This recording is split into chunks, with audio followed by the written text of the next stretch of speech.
whispers beneath the minaret, high in the forgotten mountains of Eastern Anatolia, where snow kissed the pine trees and the fog moved like a living thing.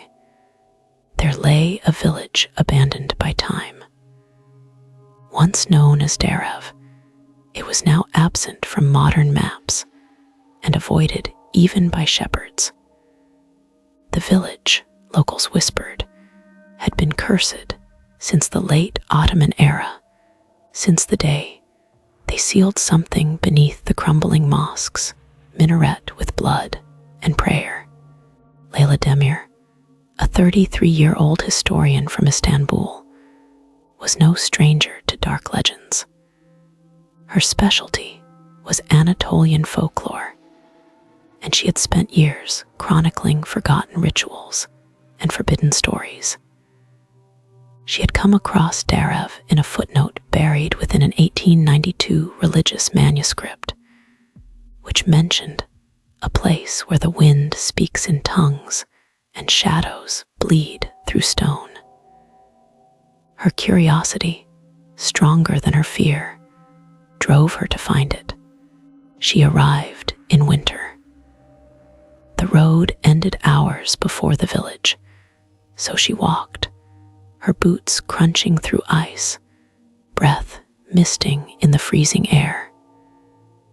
When Darav appeared through the mist, it felt less like discovering a place and more like being expected. The village was a ruin.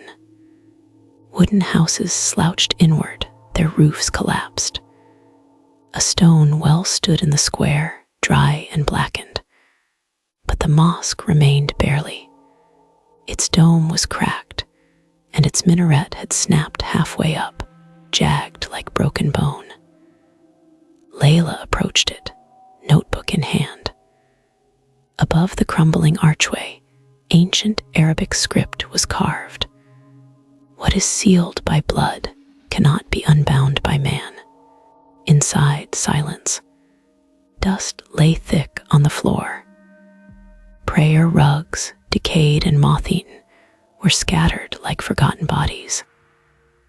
At the center of the room, beneath the hole where the minaret had cracked, was a strange circle of stones, each etched with symbols she didn't recognize. In the center of the circle, dried, rust-colored stains. Leyla bent to examine the markings. That's when she heard it, a whisper. At first, it was like wind through a crack in the stone. But then it spoke her name. Leyla.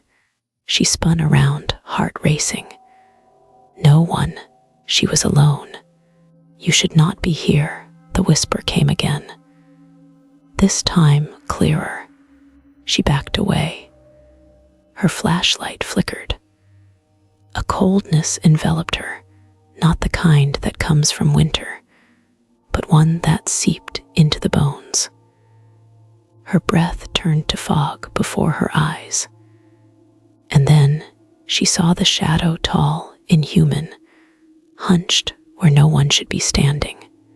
It stood behind the circle, motionless. Leyla ran. She fled to one of the standing houses and barricaded herself inside. That night, as wind howled through broken shutters, she reviewed her notes, hands trembling.